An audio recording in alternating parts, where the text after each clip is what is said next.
Hey everyone, welcome back to the channel. I'm back on this world again. I just want to thank you guys again for the immense support on the channel.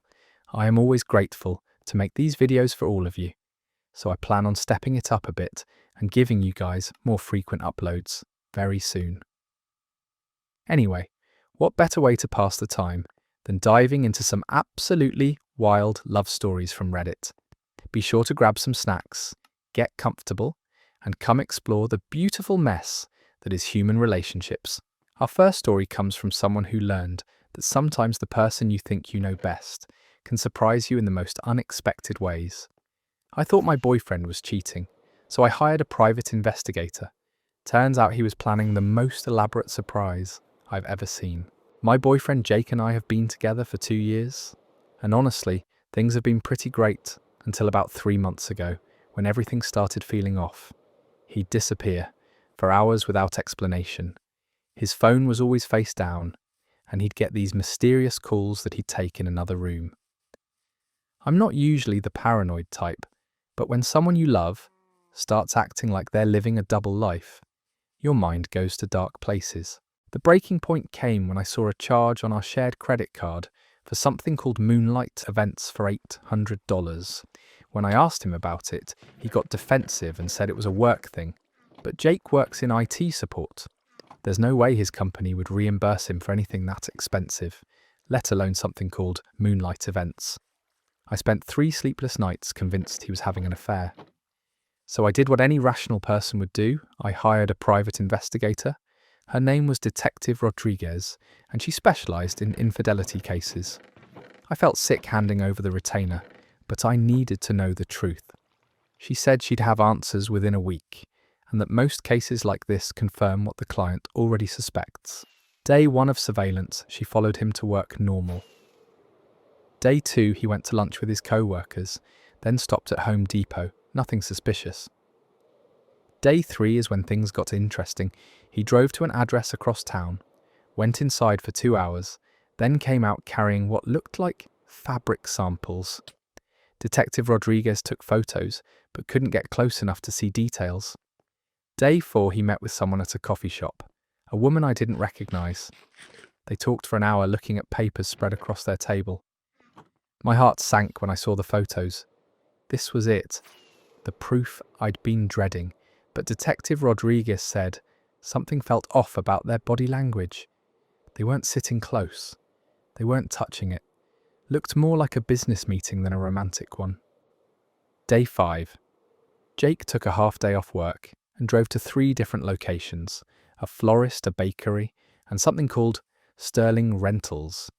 Detective Rodriguez managed to get close enough at the bakery to overhear him asking about cake tastings for 50 people. My mind was racing. 50 people. For what a wedding with his secret girlfriend. By day 6, I was a wreck. I'd barely eaten or slept. I kept imagining confronting him, demanding answers, maybe throwing his stuff on the lawn, like they do in movies. Detective Rodriguez called me that evening and said she had everything I needed to know, but her voice sounded strange. Almost amused, she asked if I could meet her the next morning to go over everything. I showed up at her office, prepared for the worst. She had a thick folder of photos and notes laid out on her desk, but instead of looking grim, she was smiling. She slid the first photo across the desk. It was Jake at Moonlight Events, which turned out to be an event planning company, not a hotel or anything shady. Then came photos of him meeting with a caterer, a florist, and a musician. Detective Rodriguez leaned back in her chair and said, "Your boyfriend isn't cheating. He's planning what looks like the most elaborate surprise party I've ever seen." She showed me more photos. Jake looking at venues, talking to photographers, even meeting with someone who appeared to be a videographer. The woman at the coffee shop wasn't his mistress, she was a party planner.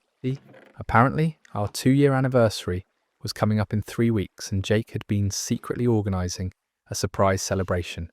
He'd invited both our families, all our friends, and even tracked down my college roommate who moved to Seattle last year.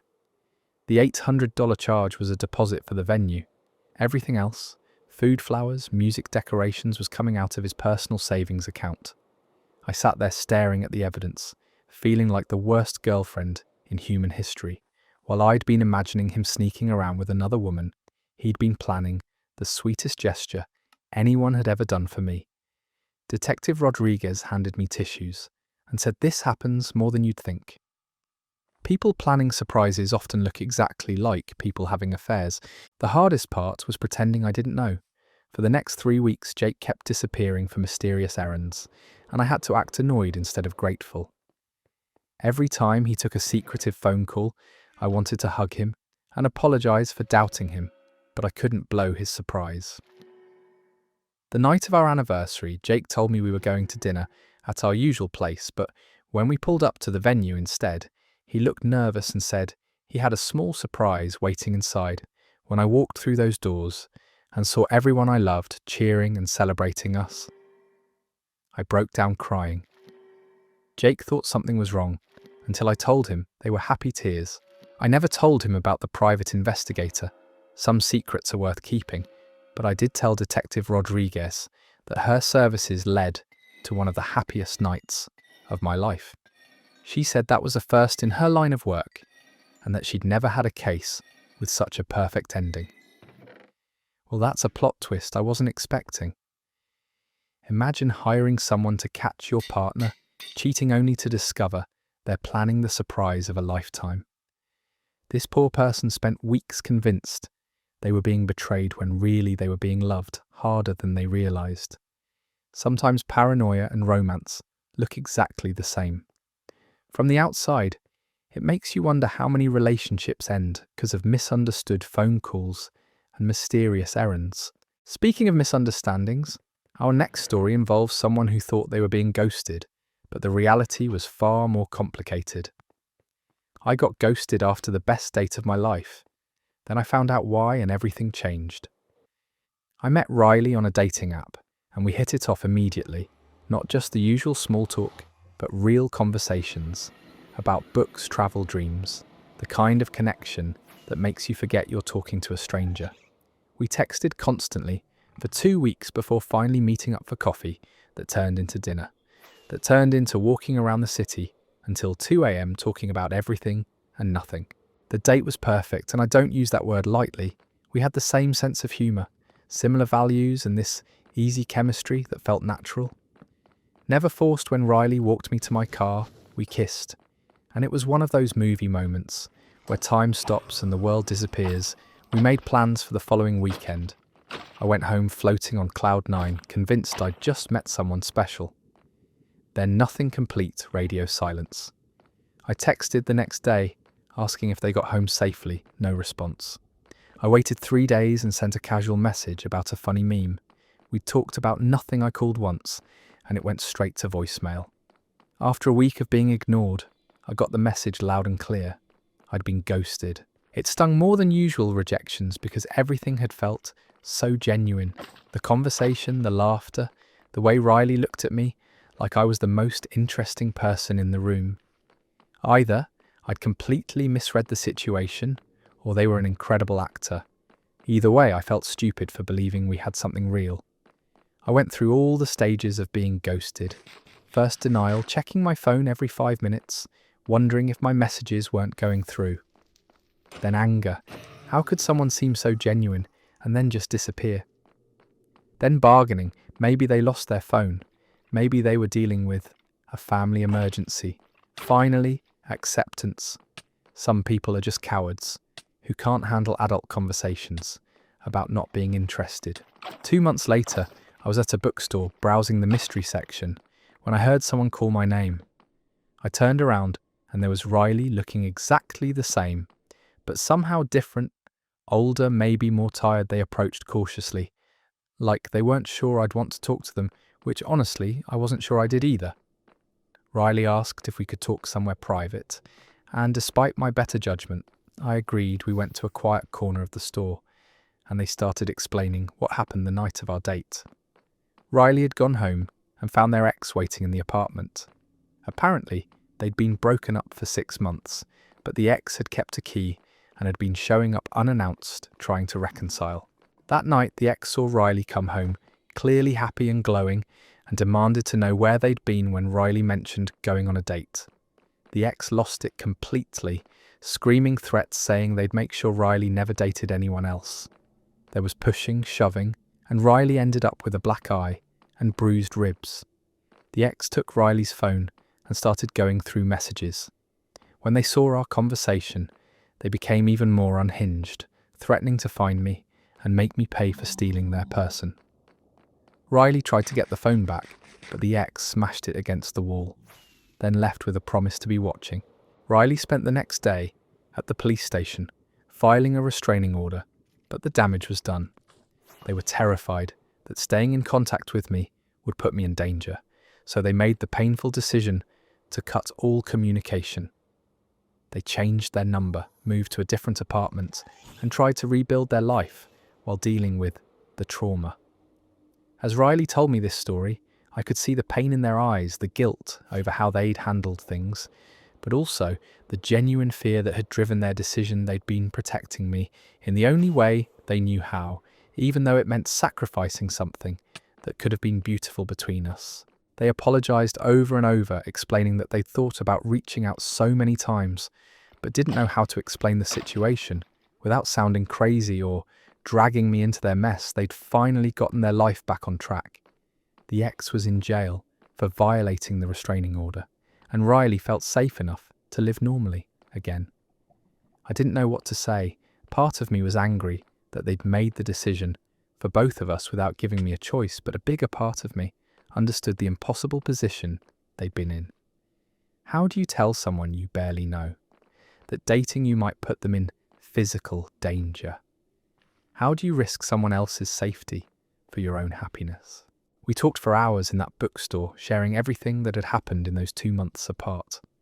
Riley had started therapy to deal with the trauma and fear I'd dated other people, but never felt the same connection we'd had that night. It was strange and sad and hopeful all at once. Riley asked if there was any chance we could try again, start over with honesty this time. No secrets, no protection, just two people seeing where things could go.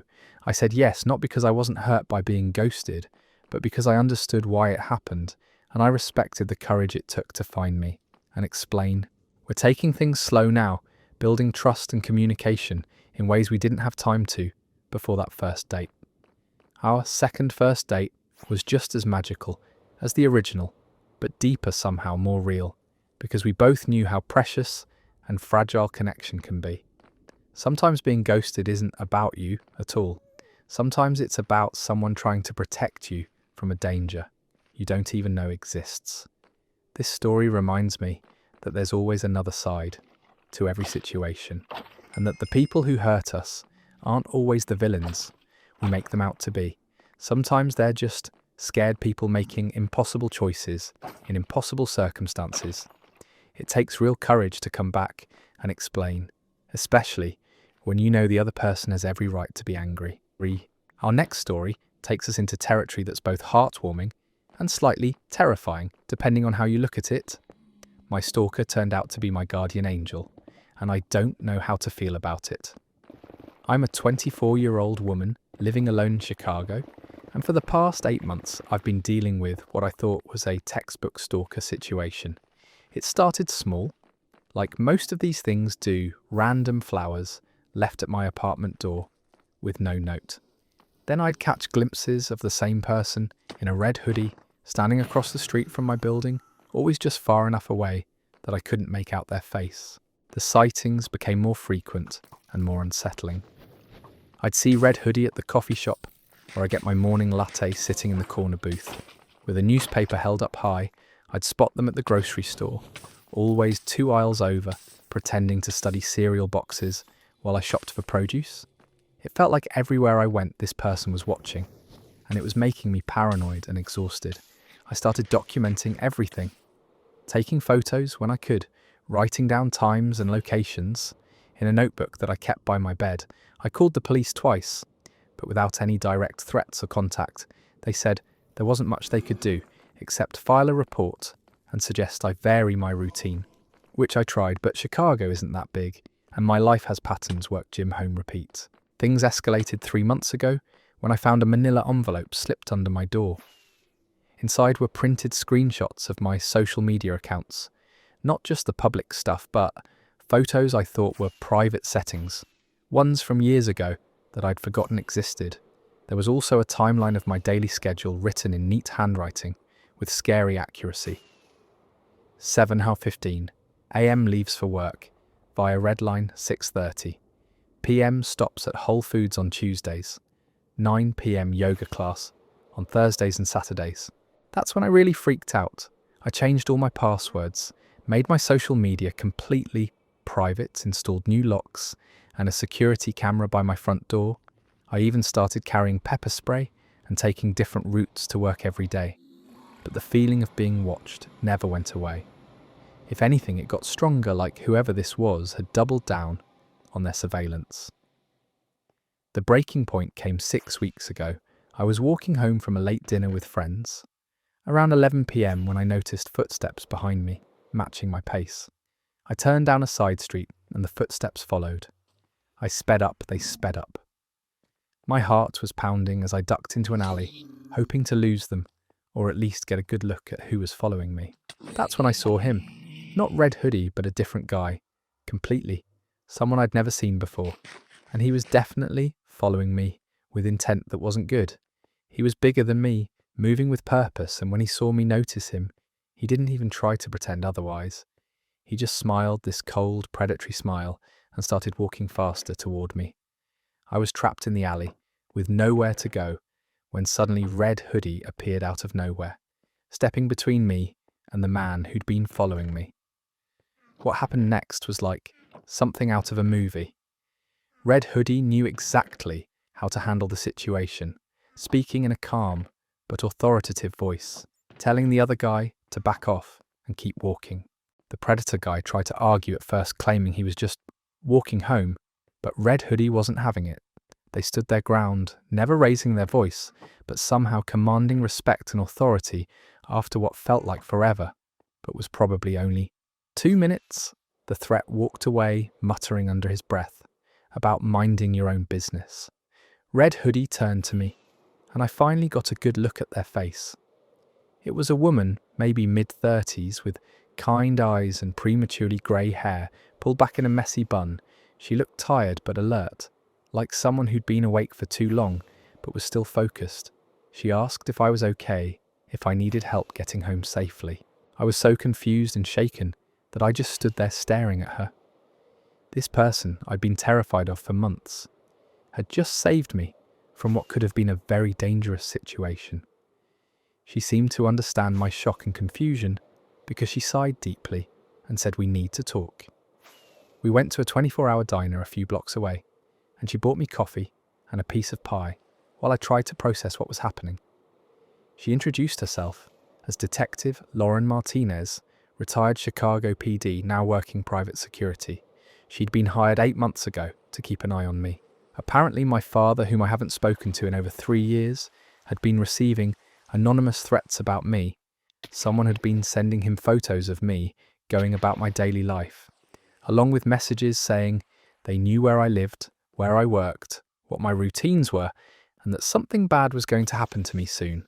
My father, being my father, had tried calling me first, but my number was still blocked from our last big fight, so he'd hired Detective Martinez to watch over me. Without my knowledge, he'd instructed her to stay invisible unless there was immediate danger, and to document everything in case the police needed evidence later.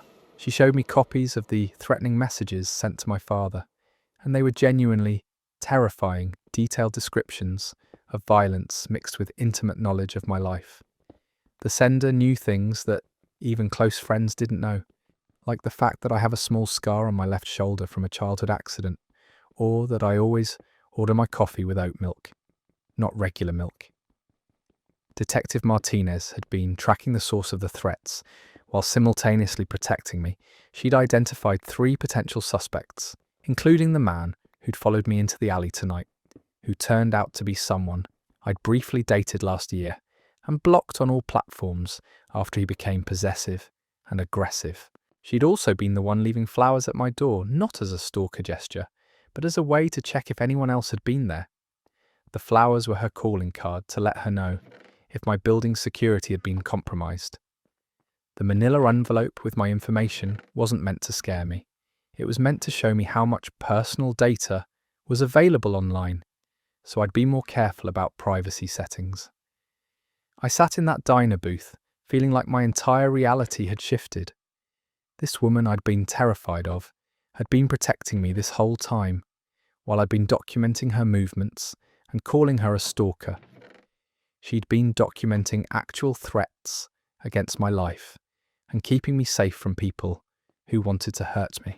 The hardest part was learning that my father, who I'd written off as controlling and manipulative, had been genuinely worried about my safety, worried enough to spend thousands of dollars hiring professional protection without asking for credit or reconciliation. He just wanted me to be safe. Even if I never spoke to him again, Detective Martinez said the case was mostly resolved. Now 2 of the 3 suspects had been arrested, and the 3rd had moved out of state after being questioned by police. She recommended I stay vigilant for a few more months, but felt confident that the immediate threat was over. I asked her why she'd revealed herself tonight, instead of just scaring off the guy and disappearing again. She said, because he was escalating beyond what she could handle alone, and because she thought I deserved to know the truth about what had been happening. She'd been watching me live in fear for months and felt guilty about adding to my stress, even though she was actually keeping me safe. We exchanged contact information, and she promised to send me regular updates about the case.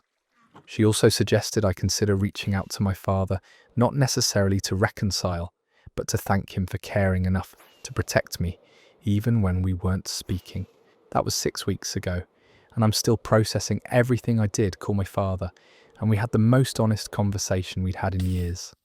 We're not suddenly best friends again, but we're talking, and that's something I never thought would happen. Detective Martinez has become an unlikely friend. She checks in with me regularly and has taught me practical safety skills that make me feel more confident navigating the city. Knowing the difference between paranoia and actual intuition has been life-changing. Sometimes the person you think is your biggest threat is actually your greatest protector, and sometimes the people who love you find ways to keep you safe. Even when you've pushed them away, this whole experience taught me that my instincts about being watched were completely correct. I just had the wrong idea about who was doing the watching and why. What an absolute mind-bender of a situation. Can you imagine spending months terrified of someone who was literally risking their safety to protect yours? That father deserves some serious credit for swallowing his pride and hiring protection without expecting anything in return. And Detective Martinez sounds like exactly the kind of person you'd want watching your back. The fact that she revealed herself to prevent escalation shows real professionalism and compassion. This story makes you wonder how many other mysterious situations in our lives might have completely different explanations than what we assume, speaking of assumptions that turn out to be completely wrong. Our next story involves someone who discovered that their partner's secret hobby was both innocent and absolutely bizarre. I thought my girlfriend was having an affair because she kept sneaking out at night. Turns out she's been living a double life as a competitive juggler. My girlfriend Zoe and I have been together for almost 2 years, and she's always been a little quirky, but about 4 months ago she started acting really strange. She'd get mysterious text messages that would make her smile. In this secretive way, she'd started going to bed later and waking up earlier, and most suspiciously, she'd begun leaving the apartment at weird hours with a gym bag. At first I didn't think much of it. Maybe she'd joined a new fitness class or started meeting up with co-workers for early morning runs. But when I casually asked about her new routine, she'd get vague and change the subject, saying it was just something she was trying out, nothing serious. The secrecy started eating at me, especially when I noticed she'd been doing laundry more frequently. And her gym bag always smelled like rosin, which I recognised from my high school theatre days, when we used it on our hands for better grip during rope climbing. I couldn't figure out why Zoe would need rosin for a workout. Things got weirder when I found a receipt in her jeans pocket for something called Spinner's Paradise, which sounded like either a laundromat or a place I really didn't want to know about when I Googled it. The website was vague, just mentioning equipment and supplies for enthusiasts, with no clear indication of what kind of enthusiasts they were catering to. The final straw came when I woke up at 3 a.m. to use the bathroom and realised Zoe wasn't in bed. I checked the living room, thinking maybe she couldn't sleep and was watching TV, but she was nowhere in the apartment. Her keys were gone, her gym bag was gone, and her phone went straight to voicemail when I called. I stayed awake until she came home around 5:30 a.m, looking exhausted, but also weirdly energized, like someone who'd just finished an intense workout or an intense something else. When I asked where she'd been, she said she was just getting some fresh air and needed to clear her head. Then she kissed my forehead and went straight to the shower. That's when I started really spiraling. What kind of fresh air do you need at 3 a.m. with a gym bag that smells like rosin?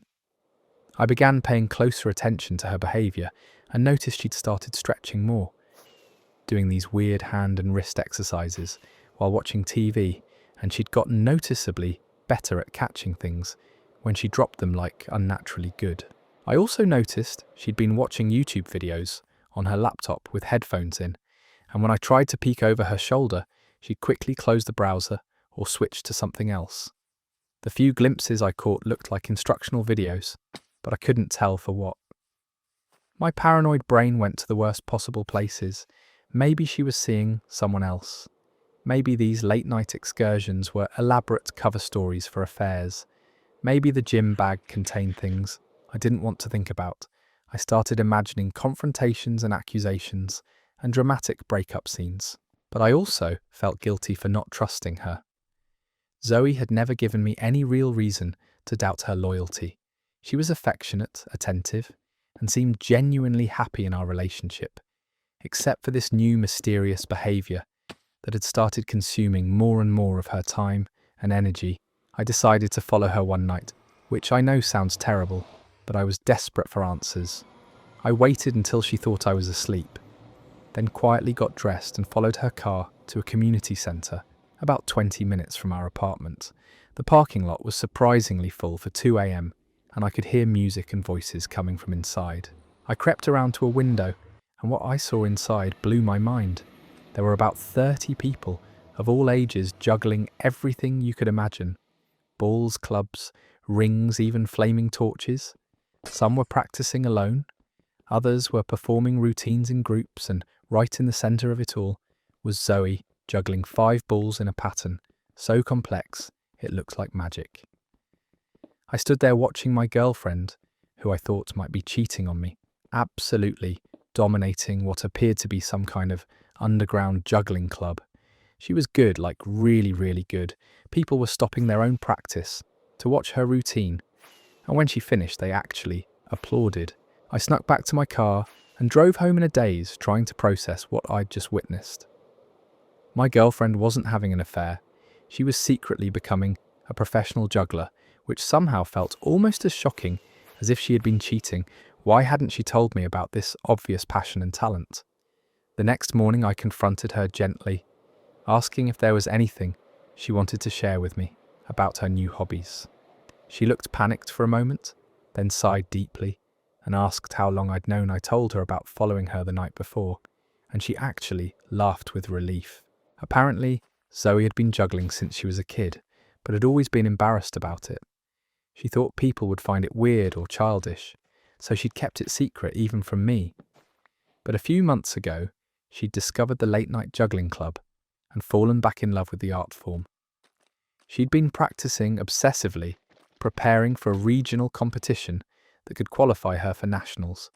She hadn't told me because she was afraid I'd think it was silly, or that I'd pressure her to quit if it started taking up too much time. She wanted to see how far she could take it before involving anyone else in her juggling dreams.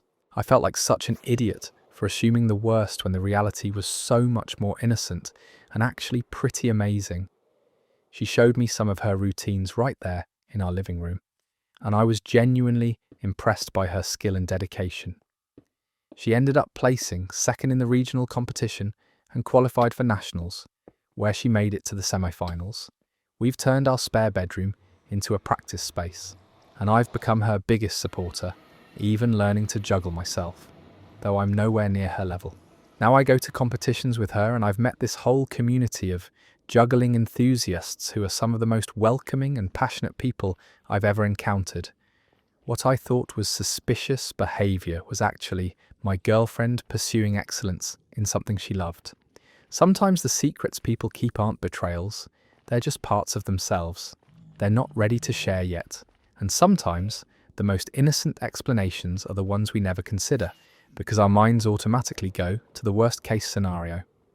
I'm glad I followed her that night, but I'm even more glad I asked her about it directly, instead of letting my paranoia destroy our relationship.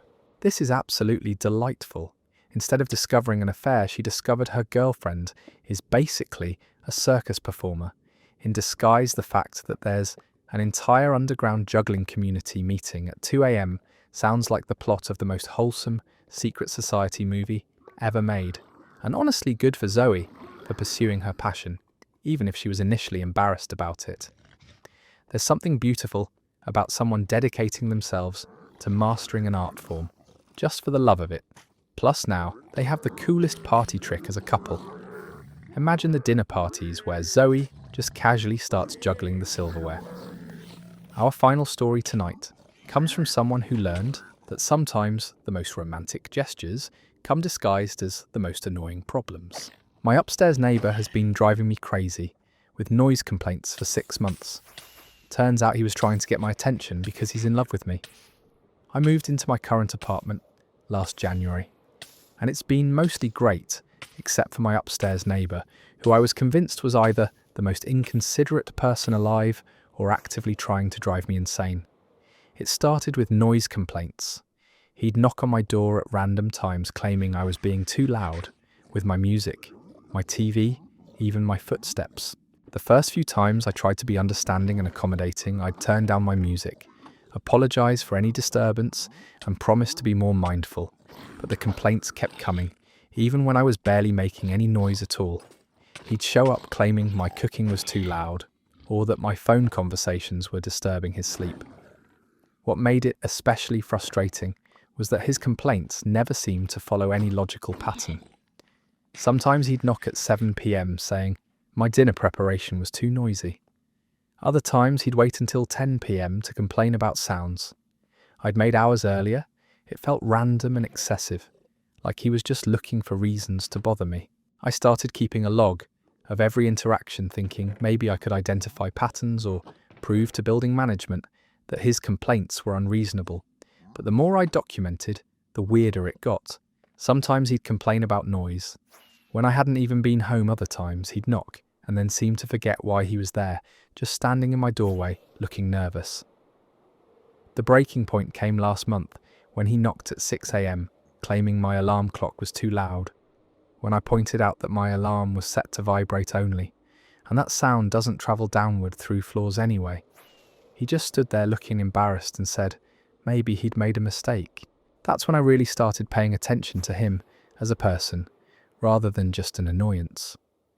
His name was David, and he was probably in his early 30s, tall and lanky, with the kind of messy hair that looked like he'd been running his hands through it.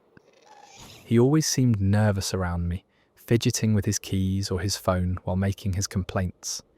I also noticed that his complaints had started coming more frequently on weekends and evenings when I was more likely to be home, and that he never seemed actually angry about the noise, just awkward and apologetic, like he didn't really want to be having these conversations, but felt compelled to anyway. One Saturday afternoon, I was doing laundry in the basement when I overheard David talking to Mrs. Chen from 3B.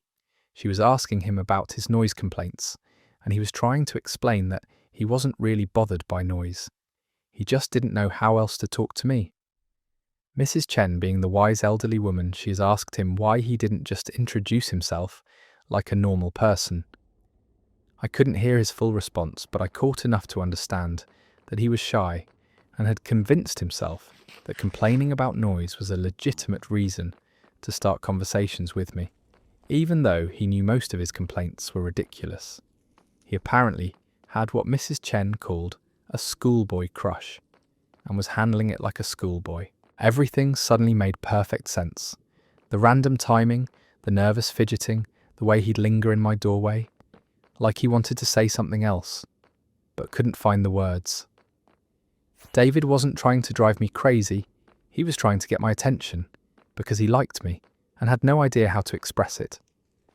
Normally I felt a mix of emotions, annoyed that he'd been bothering me for months, but also kind of flattered that someone had gone to such awkward lengths just to spend a few minutes talking to me. It was like the adult version of pulling pigtails on the playground, completely misguided but oddly sweet. That evening I decided to take matters into my own hands. I baked a batch of cookies and went upstairs to knock on his door. When he answered, he looked panicked, like he'd been caught doing something wrong. I handed him the cookies and said I'd brought them to apologise for being such a noisy neighbour. The poor guy turned bright red and started stammering about how I wasn't really that noisy, and maybe he'd been too sensitive about sound, and he was sorry for bothering me so much. I let him fumble through his apology, then asked if he wanted to have coffee sometime to discuss better ways to handle neighbour disputes. His face lit up like I'd just offered him $1 million. He said yes immediately, then asked if I was sure I wanted to have coffee with someone who'd been such a pain. About noise complaints. I told him I was willing to overlook his unconventional conversation starters if he promised to just knock and say hi next time. We had coffee that Sunday, and it turned out David was actually really interesting when he wasn't pretending to be upset about imaginary noise.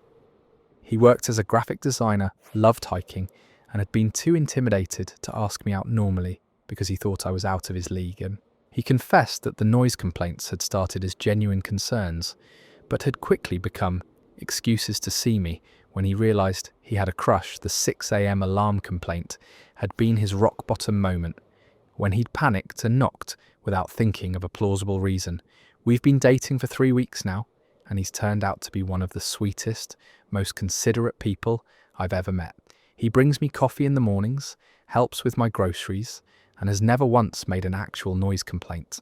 Sometimes, the most annoying people in our lives are just trying to connect with us in the only way they know how, and sometimes the most romantic love stories start with the most ridiculous misunderstandings. David's approach was completely backwards, but his intentions were pure, and now we have the funniest how we met story. That might be the most endearingly awkward meet cute I've ever heard. 6 months of fake noise complaints, because this man couldn't figure out how to say hello like a normal human being. It's giving major middle school energy, but in the most charming way possible. The fact that Mrs. Chen had to basically give him a reality check about his ridiculous strategy makes it even better.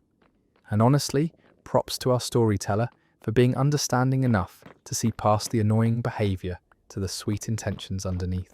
Some people really do take the scenic route to romance. Well, there you have it, folks. Love in all its strange and wonderful forms, from private investigators revealing surprise parties, to underground juggling communities, to the world's most ineffective pickup strategy. These stories remind us that human connection is messy, complicated, and often completely different from what it appears on the surface. If you made it this far into these wild tales of romance gone sideways, consider hitting that subscribe button, because apparently you enjoy diving deep into other people's relationship chaos. And honestly, same thanks for spending part of your day with me and these beautifully bizarre love stories. I need to share one more story with you because this one absolutely floored me when I first read it, and it's about discovering that sometimes the person you're trying to help is actually the one causing all your problems. My roommate kept eating my food, so I set up a hidden camera. Turns out she was also the one leaving me anonymous care packages. I live with my roommate Becca in a 2-bedroom apartment near campus, and for the most part, we get along really well. We're both grad students, so we understand the stress of deadlines and late-night study sessions. But about 4 months ago, I started noticing my food disappearing from the fridge. Nothing dramatic at first, just little things like my leftover pizza would have one less slice than I remembered, or my yogurt would be gone when I was sure I had 2 containers left. At first I thought maybe I was just tired and forgetting what I'd eaten, but it kept happening more frequently, and with more expensive items.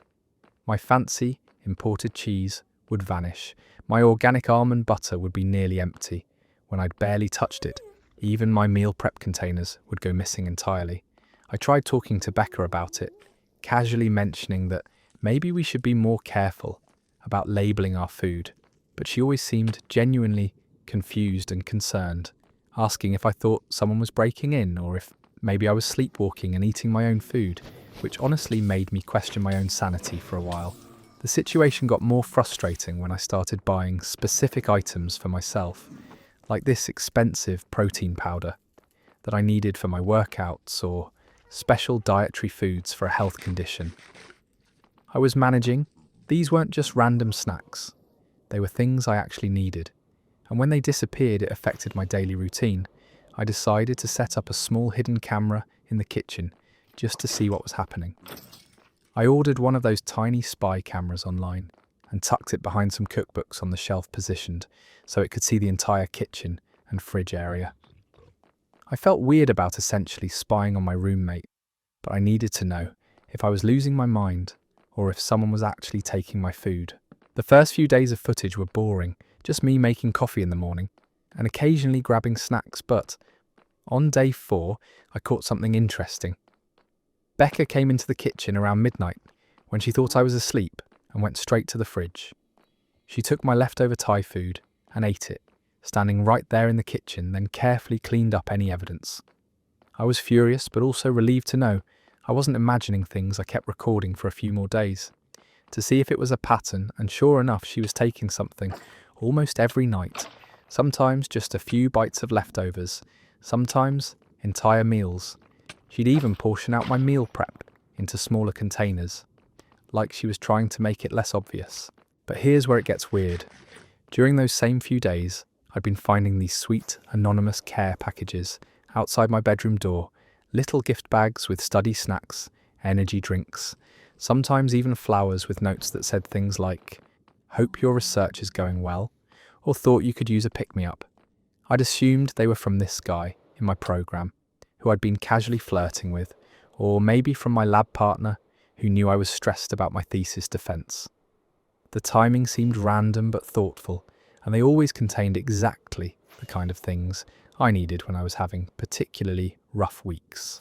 The care packages had been showing up for about 2 months, always when I was having a hard time or feeling overwhelmed. They never came with names. Just these encouraging little notes in handwriting. I didn't recognize it was like having a secret admirer who actually paid attention to my stress levels and knew exactly how to help. When I reviewed more of the camera footage, I discovered something that made my brain completely short-circuit. There was Becca at 2 a.m. carefully arranging a care package with items she'd bought specifically for me. I watched her write out one of those encouraging notes in deliberately disguised handwriting, then quietly place it outside my door. I sat there staring at the footage, trying to process what I was seeing. My roommate was stealing my food, but also secretly buying me gifts and leaving me anonymous encouragement. It made absolutely no sense. Why would someone take my leftovers, but then spend their own money to buy me snacks and energy drinks? I kept watching more footage and the pattern became clear. She'd take my food late at night when she thought I was asleep, but then a day or 2 later, she'd leave me a care package that often included similar items to what she'd taken. It was like she was borrowing my food and then replacing it with gifts, but without ever explaining the system. The breakthrough came when I caught her on camera, actually eating my food while preparing one of the care packages. She was stress eating my leftover Chinese takeout at 1 a.m. while carefully arranging energy bars and tea bags in a gift bag for me to find the next morning. I realised she was probably doing the same thing. I was staying up too late studying surviving on caffeine and whatever food was convenient, and my readily available leftovers were just easier than cooking for herself at midnight. But she felt guilty about it, so she was trying to make up for it with anonymous gifts. The next morning I knocked on her door and asked if we could talk. I told her I'd set up the camera and knew about both the food disappearing and the care packages appearing. She looked mortified at first, like she'd been caught committing some terrible crime. She broke down and explained that she'd been struggling financially more than she'd let on her assistantship barely covered rent and basic groceries. So when she got hungry late at night and saw my leftovers, she'd convince herself she was just borrowing a little bit, but then she'd feel terrible about it. The care packages were her way of trying to pay me back and show appreciation without having to admit she'd been taking my food. She'd been spending money. She didn't really have to buy me gifts because she felt so guilty about eating my leftovers, but was too embarrassed to just ask if she could have some. We worked out a much better system. She pays me a small amount each month to basically share groceries and leftovers, and in return, I make sure to cook enough for both of us. When I meal prep, no more midnight food theft, and no more anonymous guilt gifts, just honest communication about our needs. She still leaves me encouraging notes sometimes, but now she signs them and they're not motivated by food guilt, just genuine friendship. The whole situation taught me that sometimes people's weird behaviour has perfectly logical explanations that you'd never guess. Sometimes the person causing your problems is also the person trying to solve them in the most backwards way possible. This poor girl was stuck in this elaborate cycle of food theft and guilt gifts, when a simple conversation about splitting groceries would have solved everything months earlier. The fact that she was spending money she didn't have to buy apology gifts for food she was secretly borrowing is almost heartbreaking. At least they figured out how to communicate like adults eventually. Let me tell you about someone who discovered that their mysterious health problems had the most unexpected source imaginable. I kept getting sick and couldn't figure out why. Turns out my boyfriend was slowly poisoning me with my own vitamins. I'm a 26-year-old woman, and I've always been pretty healthy. I exercise regularly, eat well, and take my vitamins religiously. But about 8 months ago, I started experiencing these weird symptoms that my doctor couldn't explain. Chronic fatigue, nausea, headaches, and this strange metallic taste in my mouth that wouldn't go away. At first, I thought maybe I was just stressed from work or not getting enough sleep, but the symptoms kept getting worse. I'd wake up feeling exhausted even after a full night's rest, and I'd get these dizzy spells that would hit me out of nowhere, especially in the mornings. I went to 3 different doctors, ran blood tests, checked for allergies, autoimmune disorders, even food poisoning, but everything came back normal or inconclusive. One doctor suggested it might be anxiety, another thought it could be a vitamin deficiency, which was ironic since I was taking supplements daily.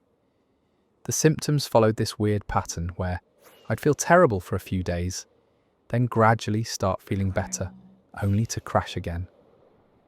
The cycle repeated every week or two, and I couldn't figure out what was triggering it.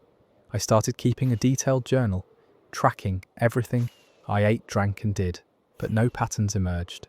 My boyfriend Trevor was incredibly supportive throughout this whole ordeal. He'd bring me soup when I felt sick, drive me to doctor appointments, and constantly research possible causes online. He even started organising my daily vitamins into those weekly pill containers to make sure I never missed a dose. Trevor had moved in with me about 10 months earlier, and he was always very health conscious. He'd encourage me to take my supplements, remind me when I forgot, and even researched which brands were supposed to be the most effective. He said he wanted to make sure I was taking care of myself properly. The pill organising thing started about a month after my symptoms began. Trevor said he noticed I was forgetting to take my vitamins some days, and that maybe inconsistency was contributing to my health problems. He offered to sort them into daily containers, so I'd never miss a dose, and it seemed sweet and helpful. But I started noticing that my symptoms seemed worse on days when I was really good about taking all my vitamins, which didn't make sense if I was supposed to be deficient in something.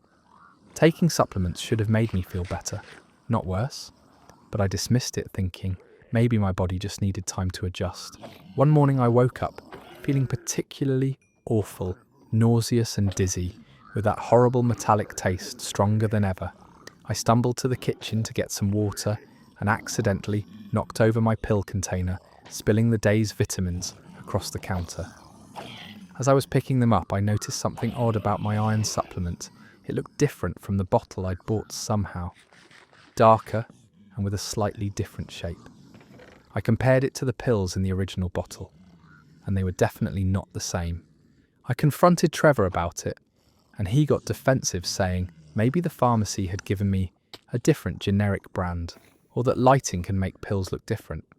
But something in his reaction made me suspicious. He seemed nervous and kept avoiding eye contact. That weekend, while Trevor was visiting his parents, I decided to investigate. I took one of the suspicious pills from my daily container and one from the original bottle to a pharmacy and asked them to identify both.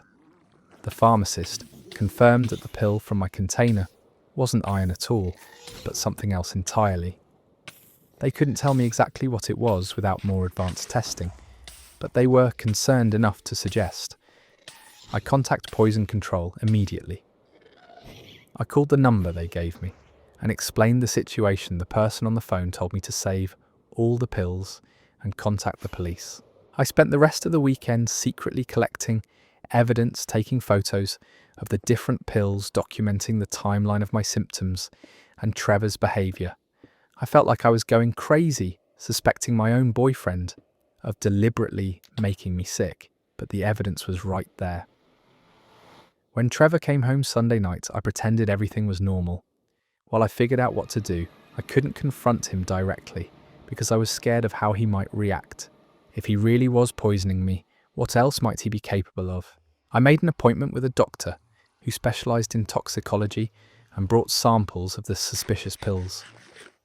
Within 2 days, I had confirmation that someone had been replacing my iron supplements with a different medication, one that could cause all the symptoms I'd been experiencing. The medication wasn't immediately life-threatening in small doses, but long-term exposure could cause serious organ damage. The doctor was legally required to report it as suspected poisoning and helped me contact the authorities. The police investigation revealed that Trevor had been systematically replacing several of my vitamins with various medications.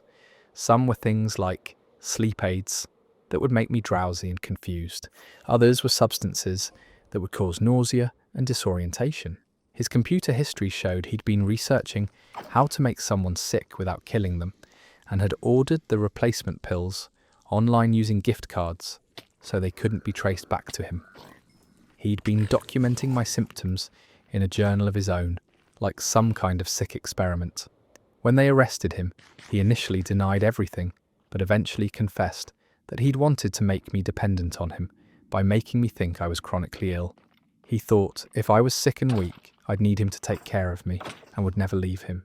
The psychological evaluation revealed he had serious control issues and had done similar things to previous girlfriends, though none had ever figured out what was happening. One ex-girlfriend had been hospitalized multiple times for mysterious symptoms that stopped after they broke up.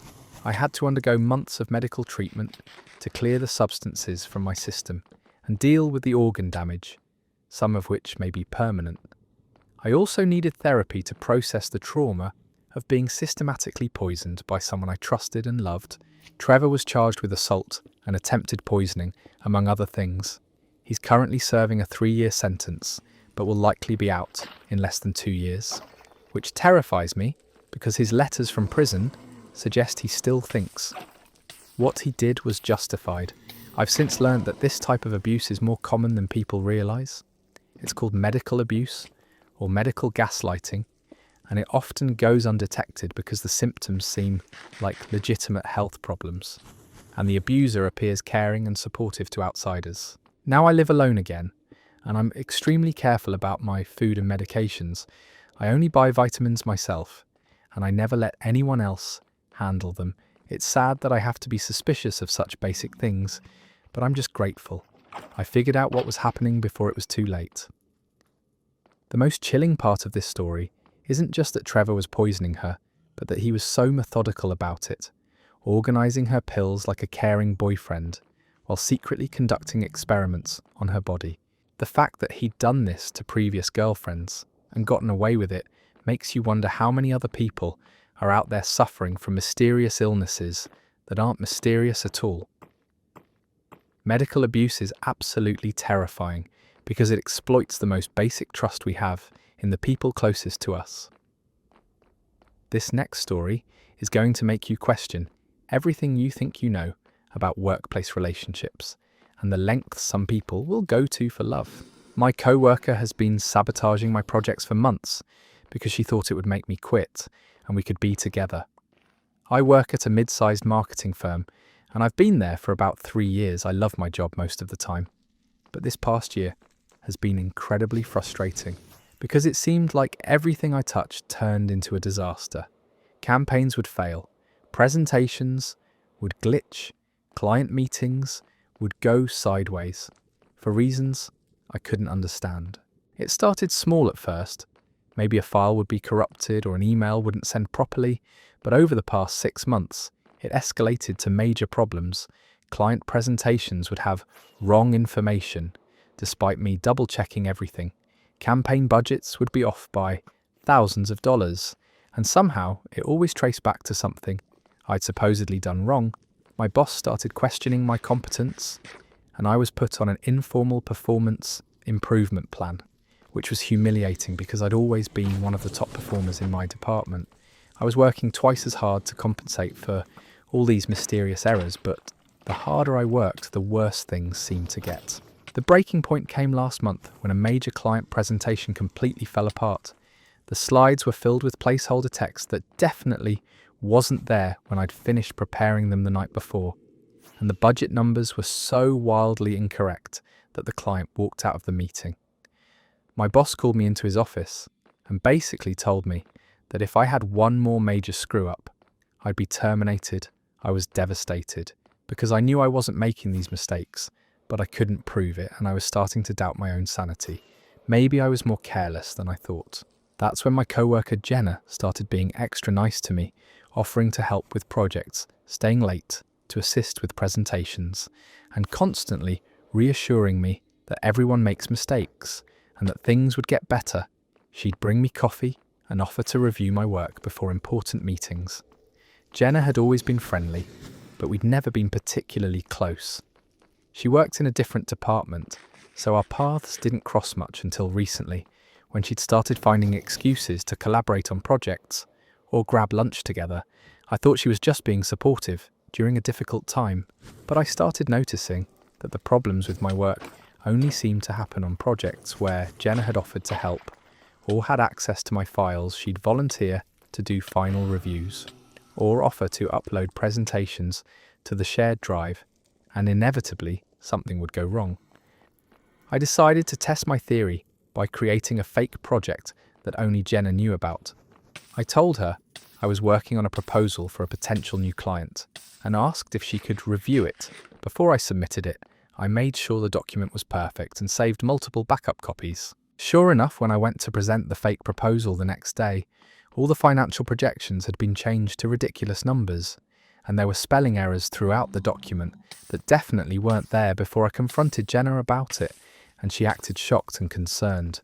But her reaction felt off. She seemed more nervous than surprised. And when I pressed her for details about when she'd reviewed the document, her story kept changing. She claimed she'd only made minor suggestions but couldn't explain how major errors had appeared. I started paying closer attention to Jenna's behaviour and noticed she'd been watching me constantly during meetings, taking notes when I spoke, and seemed to know details about my personal life that I'd never shared with her. She'd make comments about my weekend plans or mention things I'd only told close friends. The truth came out in the most bizarre way possible during our company holiday party.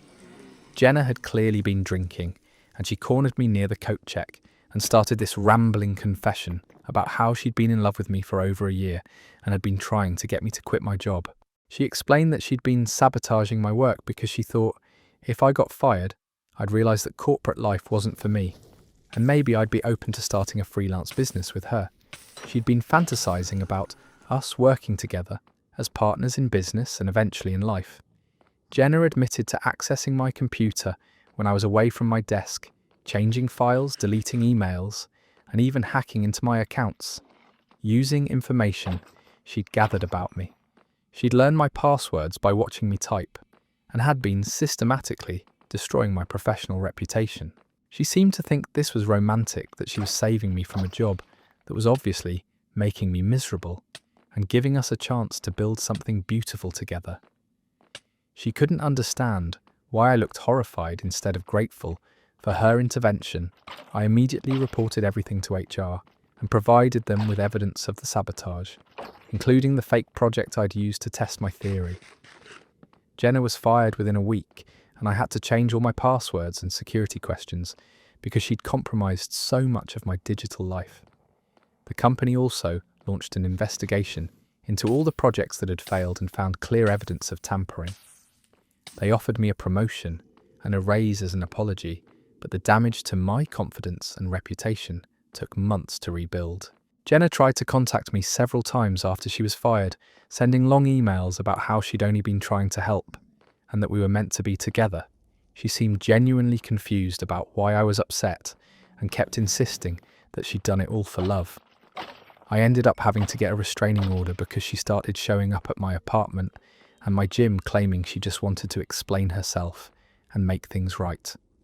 She'd created this entire fantasy relationship in her head where we were destined to be together. The whole experience taught me to trust my instincts when something feels wrong and to be more careful about who I allow access to my work and personal information. It's terrifying how much damage one person can do when they have access to your professional life.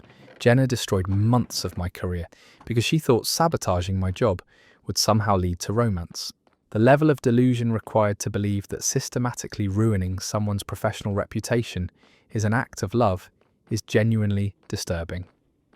She literally watched this person suffer through performance reviews and threats of termination while knowing she was the cause, all while bringing them coffee and pretending to be supportive. That's not love. That's psychological warfare disguised as workplace friendship. Well, folks, we've journeyed through some truly wild territory tonight, from secret guardian angels to underground juggling societies to boyfriends who think noise complaints are flirting and roommates who steal food but leave guilt gifts. These stories remind us that human behaviour is infinitely more complex and bizarre than we could ever imagine. If you've stuck around for all these twisted tales of love gone sideways, consider hitting that subscribe button because apparently you have the same appetite for relationship chaos that I do. And honestly, there's always more where these came from. Thanks for spending your evening diving deep into other people's beautifully messy lives with me. And I will see you in the next one.